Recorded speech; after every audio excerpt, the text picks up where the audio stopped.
What if I told you that the largest crisis of the 20th century was also the most brutal and efficient mating market that has ever existed? Millions of men died in frozen trenches dreaming of returning home with their faithful girlfriends. Those same women were writing the cruelest story of female desire. Brother, what you are going to listen in the next few minutes will leave your reality started in half. Declassified military documents, personal letters of soldiers, statistics that governments preferred to keep hidden for decades. Everything points to such a brutal truth that it rewrites everything you thought about knowing about love, loyalty, and the real nature of the female heart. If this is already moving something inside you, give it I like now, because what I'm going to tell you can revolutionize your life.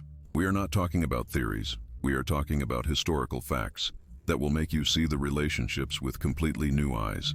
We are going to discover why World War II not only changed the world, but also revealed the most primitive and calculating forces that govern human desire. It is 1942. The world burns. For millions of young Americans, British and Canadians, life has been reduced to a terrifying binary, fighting to survive or dream of the home.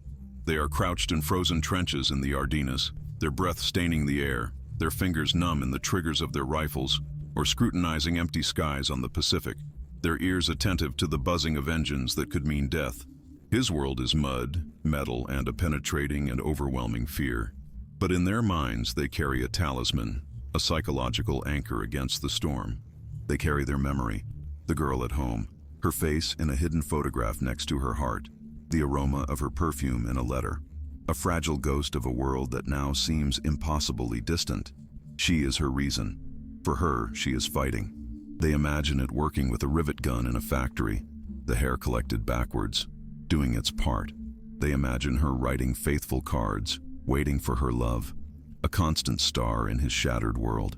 This narrative of the faithful bride holding the domestic front is the cornerstone of romantic war mythology. It is a story that we tell ourselves to make the sacrifice noble, to give horror a softer meaning than steel and blood. But the story, when examined without sentimentality, tells something different, a darker story. It reveals that for a surprising number of women, the greatest romantic opportunity of their lives did not come in the peaceful stillness of a dance hall, but in the roar and apocalyptic wave of the total war. To understand the phenomenon, we must first define our term, not with modern political biases, but with clinical biological precision. Hypergamy, from the Greek hyper on and gamos marriage. It is the instinctive impulse to form a couple bond with a partner of status equal or, critically, superior. This is not a moral failure. It is not a social construction. It is an evolutionary imperative sculpted throughout millennia to guarantee the survival and social rise of children in a stratified society. This impulse operates within certain restrictions: social class, geographical proximity, family expectations. It is a slow and bubbly current, but it places that same imperative in the melting of a global crisis, an environment in which all normal social structures have been vaporized, where death is a daily visitor, and where a huge concentrated population of high-status men appears suddenly, and that slow current becomes tsunami. World War II did not create female hypergamy. He simply removed all the cages, gave him a jetpack, and handed him a map. The domestic front was not a patient waiting place. For many, it was a frantic market, desperate and, finally, opportunistic. Consider the environment. With the mass mobilization of men, women were pushed into mass workforce. They earned their own money, obtained unprecedented independence, and experienced a social liberation that would have been unthinkable a decade earlier. But this freshly discovered freedom existed in a male attention vacuum. The local group of suitors, the boys of the farm, the bank's employees, the mechanics of the garage, had been sent far away, replaced by a palpable and painful absence. This created a deep anxiety, the fear of falling behind, to lose opportunities in their best reproductive years. Now add to that anxiety the arrival of a new type of man. Not the local boys with whom they grew up, but strangers, soldiers, aviators, commands. ISKOF men were not defined by their social position before war. The war had erased that. They were defined by their uniforms, by their perceived heroism, by the gross, lethal competition they represented. A Texas sergeant, who could have been a rural worker in 1941, now possessed a glamour, a status and tangible power that eclipsed any local boy who had stayed behind. It was a nylon supplier, chocolate, few luxury items. But more than that, it was a survival provider in the psychological sense. A line with him was to bet on the future, on the winning side. It represented a passage from a small town, an opportunity for a more exciting and safe life than they knew. This was the perfect hypergamic storm. The data is cold, brutal, and irrefutable. Let's go beyond the theory and enter the files. The test is in the paper trail. The historian Don Campbell, in his pioneering work, Women in War with America, details the shocking statistics. In the United States, marriage rates shot during the war, far exceeding the projections prior to the conflict. But this was not a uniform phenomenon. The rate of marriages between women and men who enlisted to serve exploded.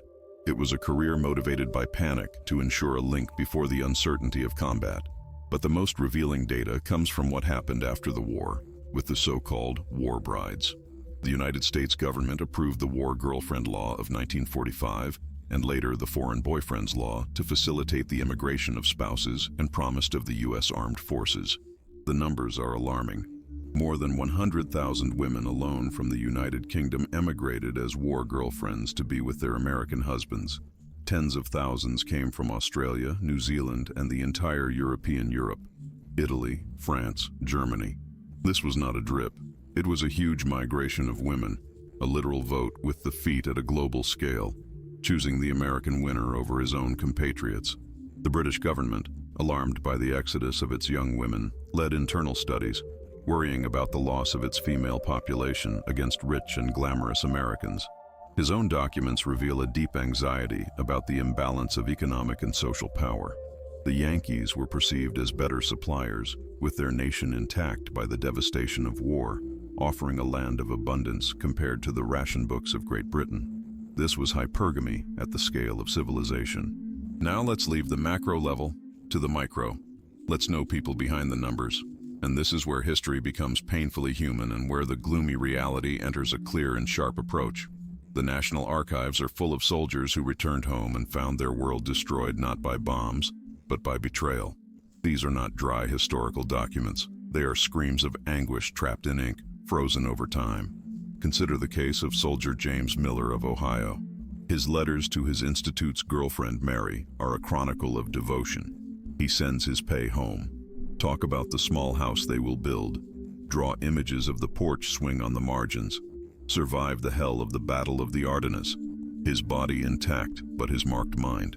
He holds his cracked and discolored photography through everything. He receives discharge in 1945, a hero in the eyes of the nation. He makes the long train trip home, his heart beating hard with the hope that he has kept him alive for 3 years. He arrives at his door, flowers in hand. She opens the door. It is not alone. There is a man with an army officer uniform stopped behind, his hand possessively on his shoulder. She looks at James, not with joy, but with sadness and shame. Presence man. He is a bomber pilot who met in a dance use in Cleveland a year earlier. They married last month. Everything in James' collapse. The mental construction that allowed him to endure indescribable horrors evaporates at that time. The government for which he fought considers him a hero. The woman she fought considers him a relic. His status as a humble infantry soldier was eclipsed by the superior status of an officer, a pilot, a gold boy. His trauma, his sacrifice means nothing in the new hypergamic calculation. Its history was repeated with small variations hundreds of thousands of times. Or look at the even more shocking phenomenon of the Dear John letter. This was not just a break. It was a specific and brutal communication method. A termination notice given to a man in the combat zone. Imagine the scene. An email call in an advanced base on some forgotten island of the Pacific. Man agolpados res. Anxious. The only moment of joy in a week of horror. A lieutenant delivers the precious envelopes. A soldier, let's call him Evans, receives his letter. Recognize your girlfriend's calligraphy. He smiles, a smile on his dirty face. Start reading. The smile hesitates. The color disappears from his face.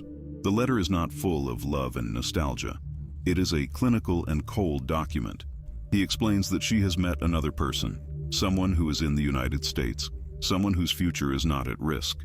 He feels it, but he needs to be practiced. Wait for him to understand. The paper falls from your fingers. The men around them remain silent. They know.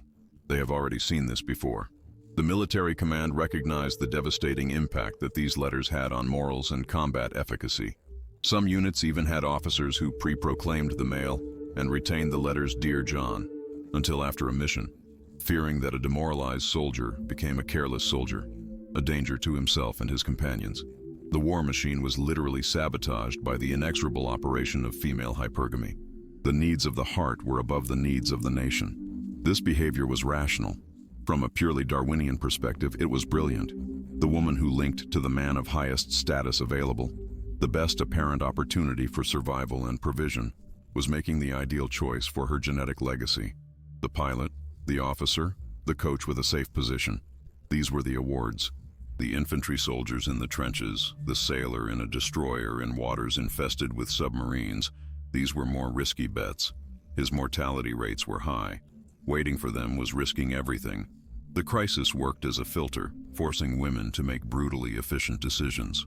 This is the heart of the truth of the black pill. Sentimentality and attachment to the past are luxuries that cannot survive a genuine crisis.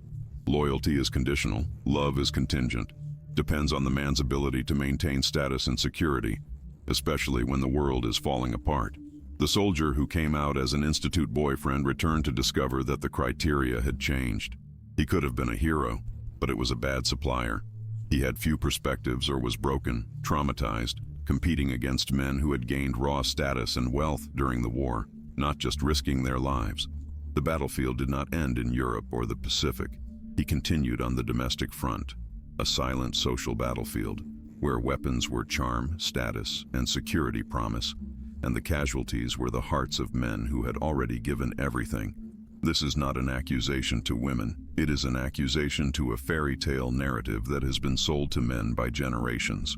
The story of the faithful Penelope weaving her shroud while waiting for decades for the return of Odysseus of war is a myth. It is a story that men tell themselves to make the risk inherent in the commitment seem safe. World War II exposed that myth to the toughest possible light. It shows us the raw and implacable engine of human mating strategies. For modern man, this is not a reason for despair. It is a reason to wake up. It is the definitive red pill. Understanding that this impulse exists, which is essential and powerful, is the first step to sail it successfully. It means understanding that its value is not intrinsic. It is built, maintained, and demonstrated. It means knowing that in peace times the operation of hypergamy is slower, more subtle, but no less real. The man who believes that love is unconditional is a man who lives in borrowed. A man who will be taken by surprise when a personal crisis, a loss of work, a disease, a depression, temporarily decreases his status and reveals the true nature of the ties that he thought they were unwavering.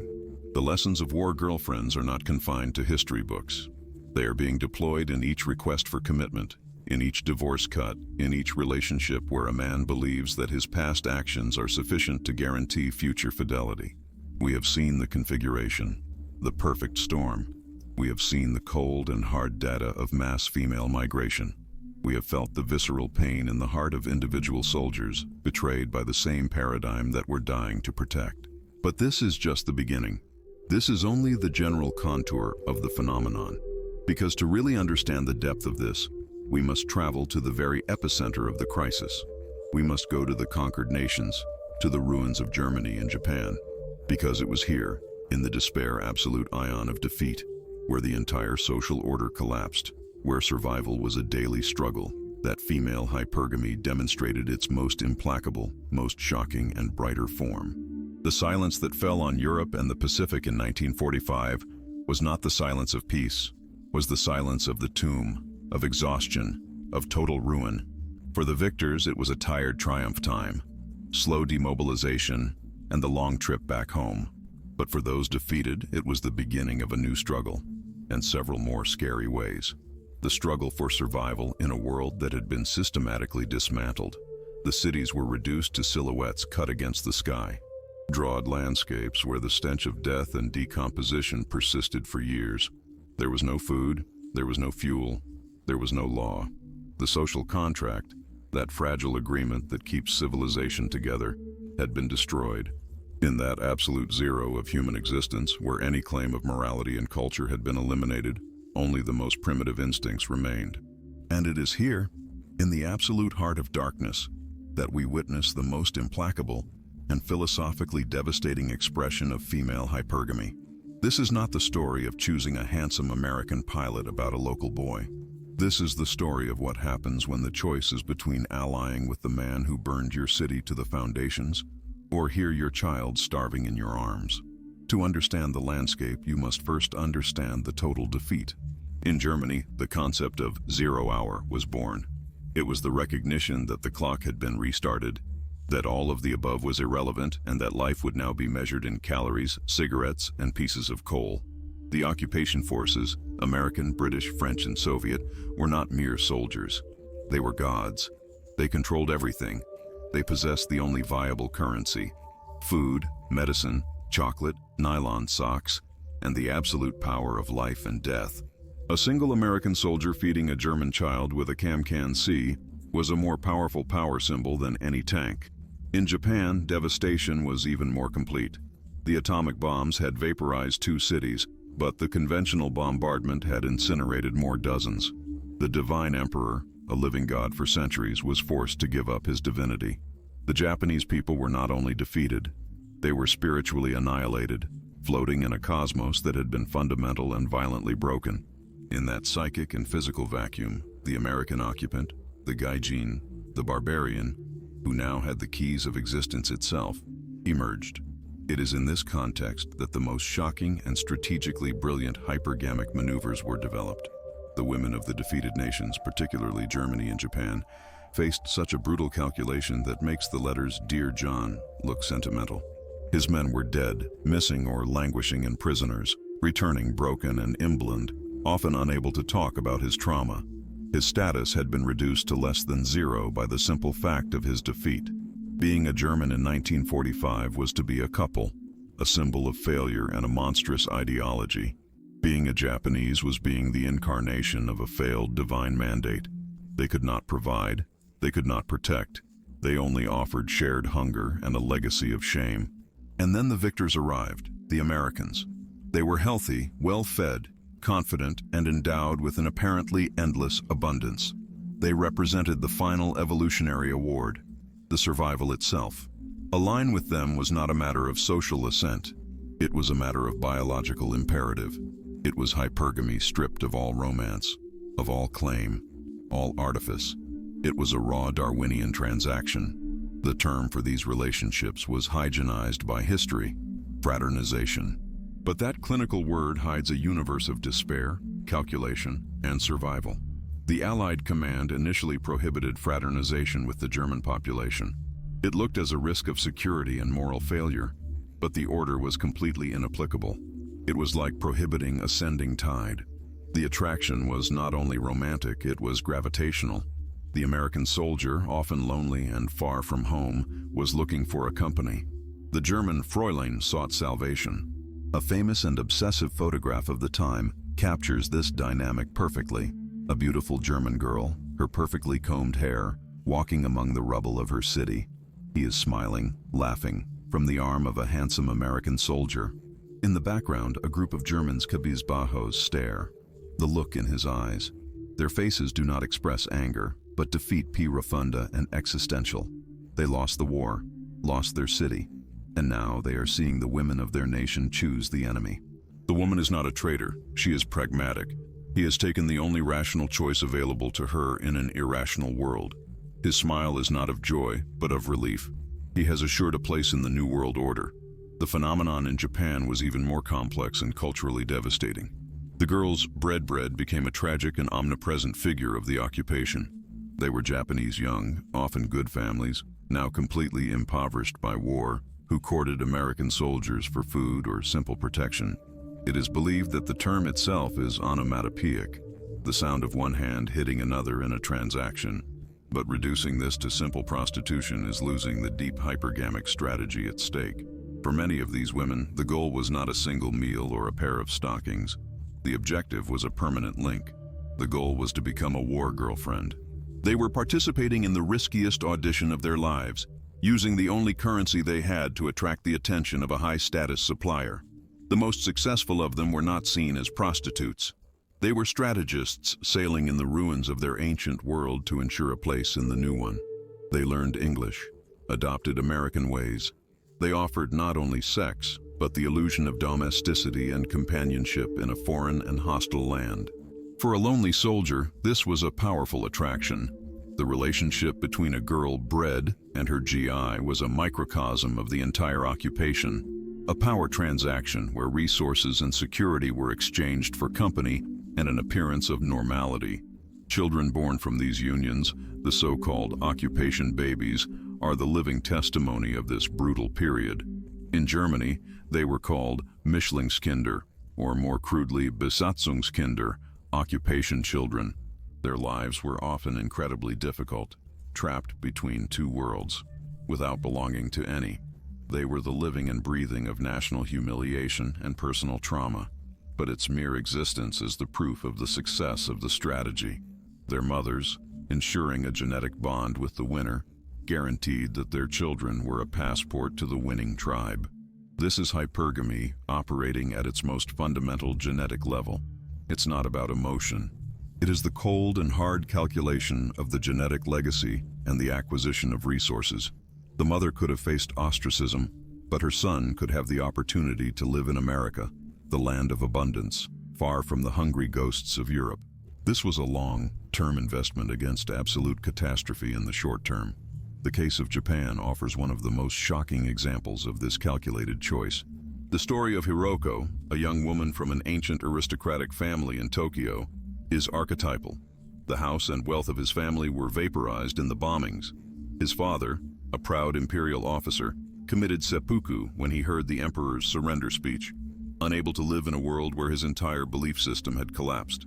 Hiroko, his mother and younger sister, were helpless, living in a hut and fighting for food. The arrival of the Americans was initially received with terror, but terror soon gave way to a terrifying calculation. Hiroko saw other women in his neighborhood begin to partner with the GIS. They returned with food, medicines, and, most importantly, a sense of security. One day, a young American officer lost requested addresses. She talked a little English.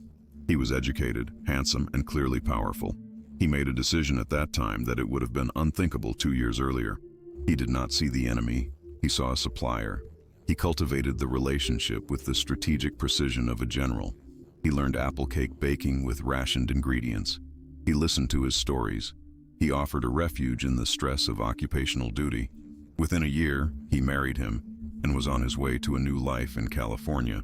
He left behind his past, his culture, his mother and his sister. This betrayal was the final act of family loyalty, ensuring a mouth less than feeding and potentially creating a lifeguard for your family later.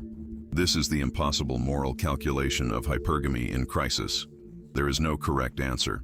There is only survival and implacable impulse to ensure the best possible result for the same and its genetic line.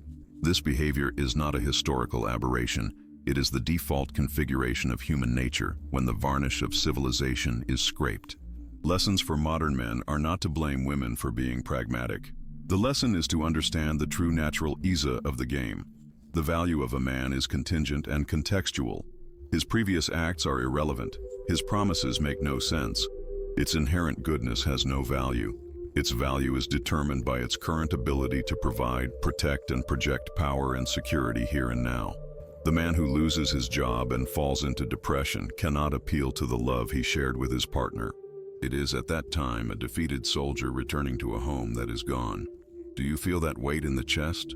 That feeling that something broke inside you while listening? Perfect. It means you are waking up. It means that the scalpel of reality has just cut the chains of the illusion that had tied you. But here comes the brutal. Now that you know this, you cannot pretend that it did not happen. You cannot live again in ignorance.